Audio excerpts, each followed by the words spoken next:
বন্ধুরা, ভগবান জগন্নাথ দেবের মহিমা অপার। ভগবান কখন যে কি লীলা করেন তা একমাত্র ভগবান জগন্নাথ দেবই জানেন। ঘটনা হলো, উড়িষ্যায় কোরমা নামে এক বৃদ্ধা মহিলা বাস করতেন।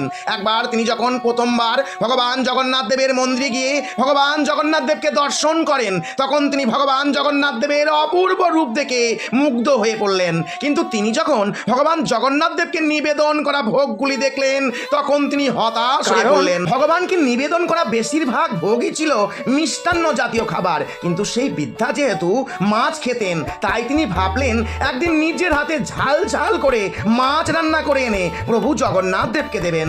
পরের দিন অতি শ্রদ্ধার সাথে মাছ রন্ধন করে কলার পাতায় মুড়ে ভক্তি ভরে মন্দিরের উদ্দেশ্যে রওনা হলেন। প্রবেশ করার সময় প্রহরীরা মাছের গন্ধ পাওয়ায় বুড়িমাকে ভেতরে প্রবেশ করতে বাধা দিলেন এবং কলার পাতায় মোড়া মাছটি ফেলে দিলেন। কিন্তু ভগবান যে কি লীলা দেখাবেন তা ভগবানই জানেন। কলার পাতায় মোড়া মাছটি মাটি